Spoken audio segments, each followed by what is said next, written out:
First at 4, snow starting to wind down, but is this the last that we're going to see of the flakes this week? Devin?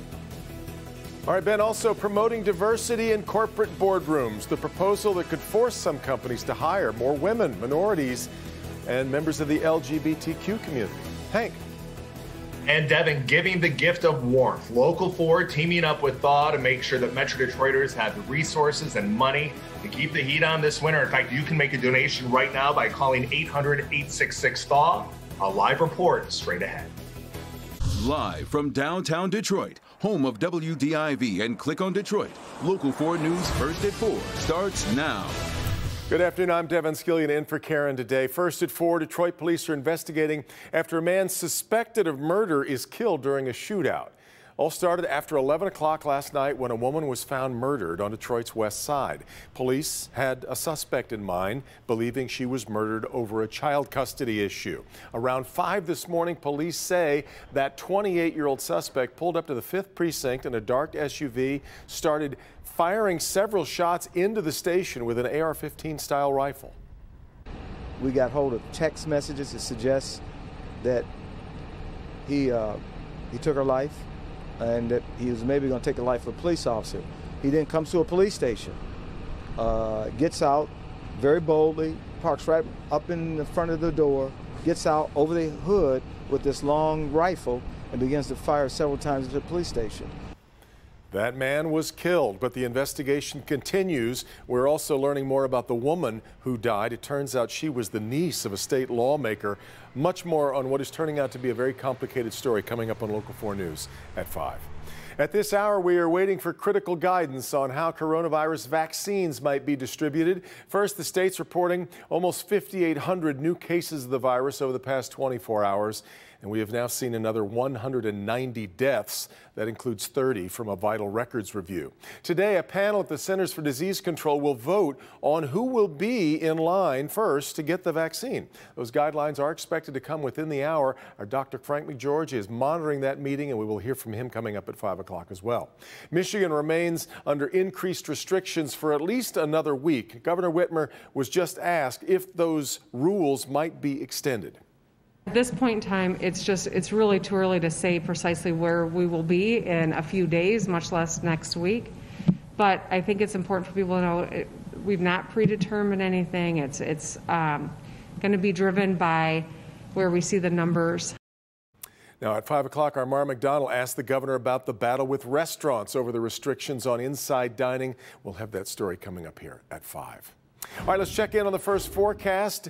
If you still do the morning drive, it was a little treacherous today, but traffic much lighter than normal, too, which helps right now. Let's look at the drive home now. Ben? Yeah, Devin, we still have the flakes flying out there, but the stuff that you see on Storm Tracker 4 right now is relatively light. In fact, it's likely not even accumulating across the area. But look how quickly that stuff is evaporating.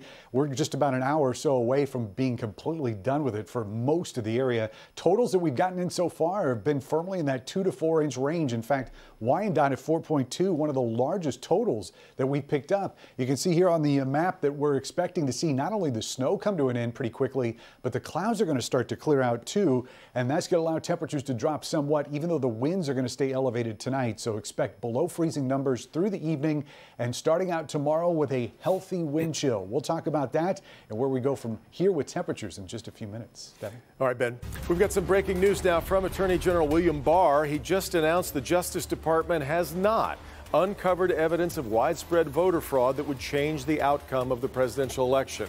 He tells the Associated Press investigators have followed specific complaints but have come up empty.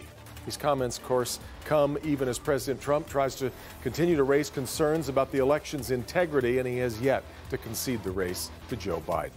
Meantime, the president-elect has officially introduced his economic team led by Janet Yellen as Treasury Secretary. If confirmed by the Senate, she would be the first woman to lead the Treasury Department. Wally Adeyemo is chosen as Yellen's deputy, making him the first black deputy Treasury Secretary. Cecilia Rouse would serve as chair of the Council of Economic Advisors, and Neera Tanden as director of the Office of Management and Budget. All of this, though, pending, of course, confirmation by the Senate. Let's move to Washington. A group of bipartisan lawmakers is trying to breathe new life into a COVID relief bill. But will their plan get the green light from congressional leaders and from President Trump? Looks like the plan has already hit one roadblock. Let's bring in Kimberly Gill, who's in the newsroom, with an update. KG? Hi, Devin. Good afternoon to you. A new COVID relief bill has been jammed for months as House Democrats and Senate Republicans can't find enough common ground to get anything done. But this bipartisan group says it's been meeting nonstop, except for Thanksgiving, to reach a compromise. So here are the broad strokes. The total cost is about $908 billion. It includes $228 billion for the Paycheck Protection Program, which helps small businesses to pay their employees, keeping them off unemployment. It would also revive an extra jobless benefit, but this time it would be $300 a week instead of $600 a week. State and local governments would receive $160 billion. The bipartisan group calls this a temporary patch, but they say something needs to be done. Somebody used it, and I borrowed their term, that it would be stupidity on steroids if Congress left for Christmas without doing an interim package as a bridge. Republicans and Democrats, neither of us got everything we wanted. Both of us got much of what we wanted. And I think that combination reflects what Congress is supposed to do, reconciling different priorities, but ultimately doing something good for the American people.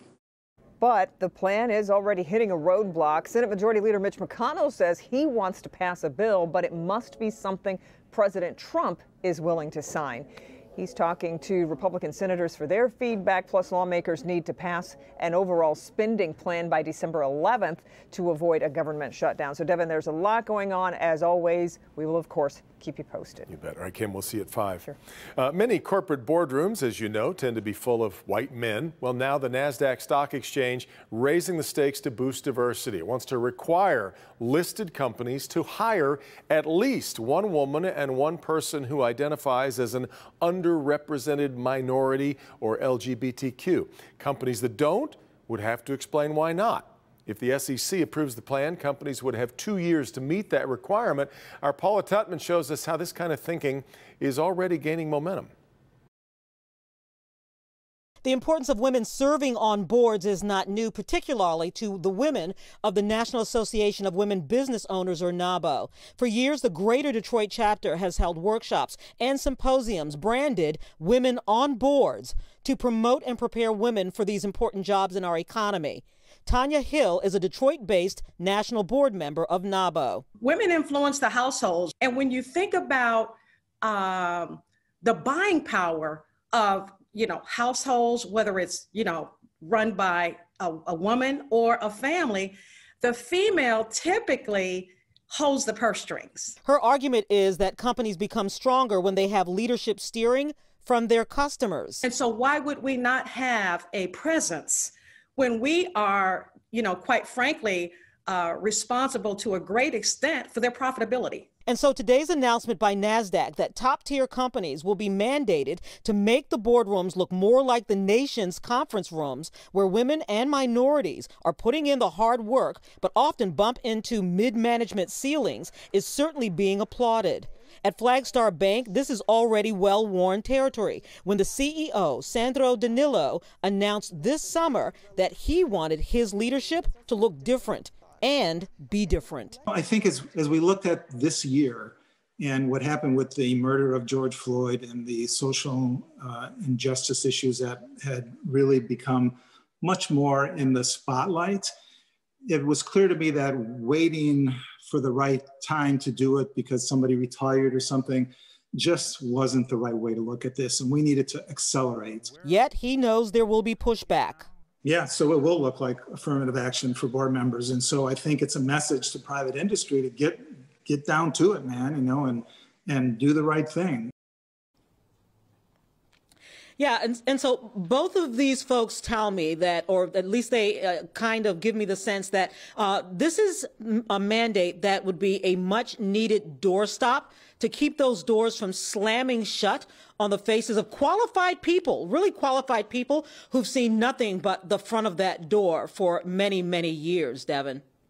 Fascinating to watch how corporate America responds to this kind of an idea. All right, Paula, fascinating. Still ahead, it is the gift he never saw coming. How a gas station attendant ended up getting a new car for free. In trending stories, out of prison and back to work, there is a social media debate brewing about actress Felicity Huffman's new job. We'll see what you think. But first, it's supposed to be the most wonderful time of the year. Well, not if your family is struggling. In 2020, giving the gift of warmth could help someone you never suspected was in trouble. The type of customers that we help are not who you typically would think need assistance. Really, could be the person standing next to you when you're in line at the bank, in line at the grocery store, or sitting next to you at church. Many people are struggling during this pandemic. Help us give the gift of warmth.